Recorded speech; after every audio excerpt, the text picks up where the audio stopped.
I'm becoming more and more certain that the most important voices in the discussion about poverty and how to end poverty are the voices of the people who work in our welfare administrations and the voices of the people who those administrations are designed to help. The reason for this is because of how real there is a pushback against any kind of criticism against welfare from the left. And I think this is rightfully earned because I have grown up in a red state, and the type of argument against welfare is, oh, it keeps people in poverty. It generates poverty. People would be better off without the welfare state. It's this bloated mess. So, I mean, I do understand, and it is accurate to say that people on the right and libertarians attack welfare disingenuously. But I don't think it's correct to say that welfare is perfect or to not be able to have any kind of discussion where we acknowledge the fact that it does in fact fail people. I wanted to clearly establish this before the rest of the video because I will be criticizing welfare. I just want people to know it's not because I think the free market is better or something. I think it's better that we have something to help people in need. It's better than nothing.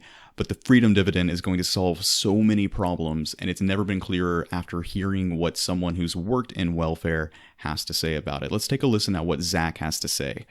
He begins with, I worked as a consultant for the Department of Public Welfare for more than 3 years. I've done the math, and Andrew Yang's freedom dividend is vastly superior to many public assistance benefits. I explain in this thread.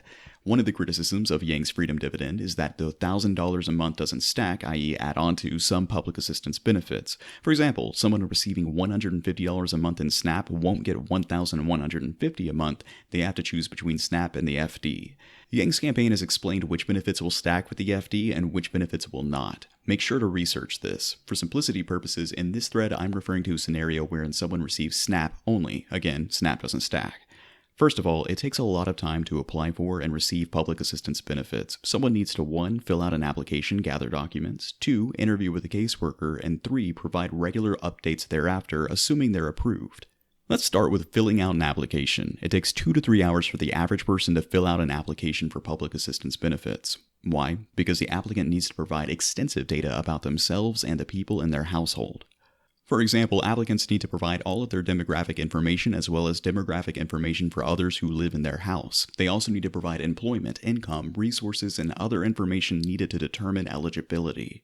In Pennsylvania, under the Corbett administration, SNAP applicants faced an asset test, which forced applicants to provide information about vehicles and other assets. Any vehicle beyond a primary vehicle counted as an asset and therefore affected eligibility. Applicants in rural towns who had junker cars in their front yards that they used for spare parts were technically required to include the value of those cars as assets. All of this meant additional time spent gathering data and entering it into the application. Applications can be completed online or on paper. The paper application is typically 20 plus pages long, and we all know that manually filling out paperwork takes forever. On the other hand, someone who's not tech savvy would require lots of time to complete an online application. Let's keep things in perspective. People seeking government assistance benefits are often facing a crisis. The last thing they want to do or have time to do is run around gathering information and completing paperwork. Think visiting the DMV while your house is on fire.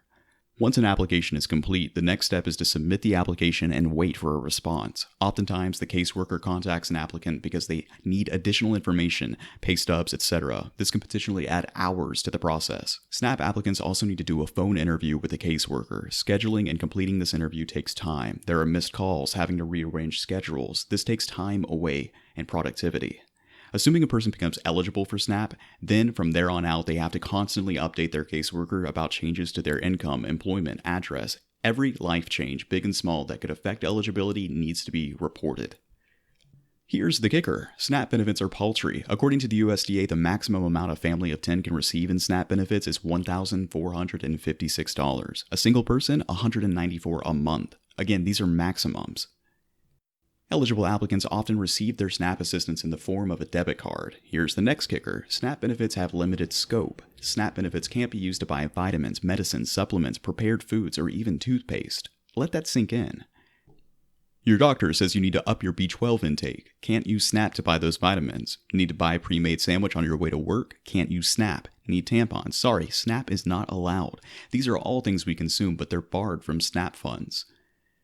Another unfortunate side effect of public assistance benefits is that they incentivize you to limit your income. If you make too much money, you lose your benefits. When you're on public assistance, it's almost as if your job becomes continuing to receive public assistance. Taking these things into consideration, the freedom dividend is exponentially superior to a public assistance benefit like SNAP. Aside from giving you cash money to use however you please, the freedom dividend gives you time. With the freedom dividend, there's no more jumping through hoops. If you get laid off or fired, instead of having to spend hours applying for benefits, you can use your freedom dividend as a safety net while you spend your time applying for jobs. But wait, there's more.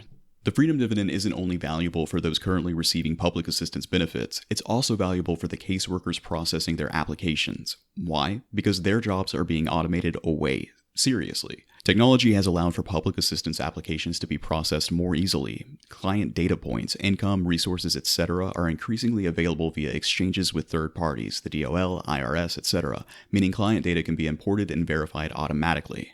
Some states have reached a point wherein some public assistance applications can be submitted by clients online and eligibility determined automatically through data exchanges, no caseworker needed. Caseworkers operate in high-stress environments. One day, while I was providing on-site support at a county assistance office, a caseworker got punched in the face by an angry, desperate client. This isn't uncommon. I've heard many horror stories. Caseworkers also get paid little, sometimes less than $30,000 per year. We as a society hold caseworkers individually accountable for the well-being of hundreds of clients, yet we pay them next to nothing, and we're slowly automating their jobs.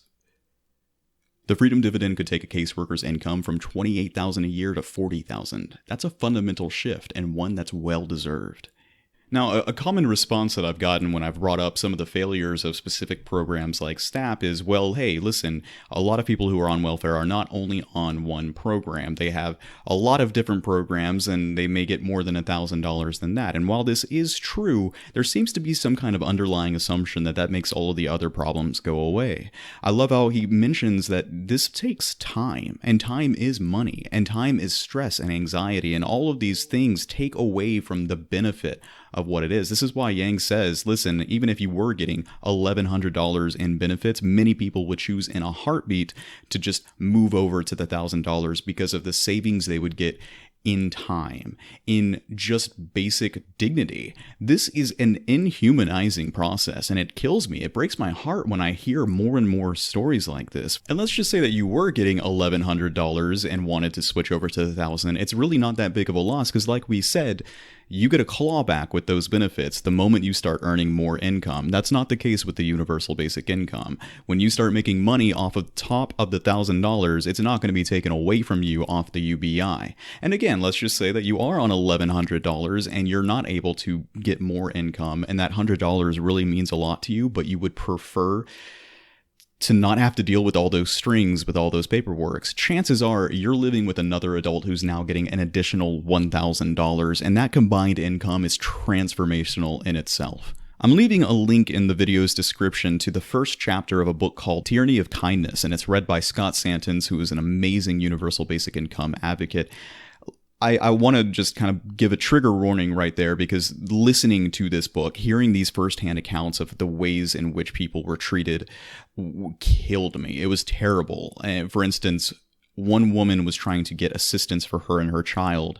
She wasn't able to provide information about the child's parent because she was raped, and because she didn't file a police report about the rape at the time, she was basically SOL. I mean, it's widely known that people do not report rape. So it killed me the more and more that I heard about this. These people need help, just give them cash. The condescending nature of the welfare state is almost evil. I mean, with all of that being said, I think I've made the point. Our welfare system sucks in many ways, and we shouldn't be afraid to talk about that and have that conversation, because right now I don't think these people's voices are being heard.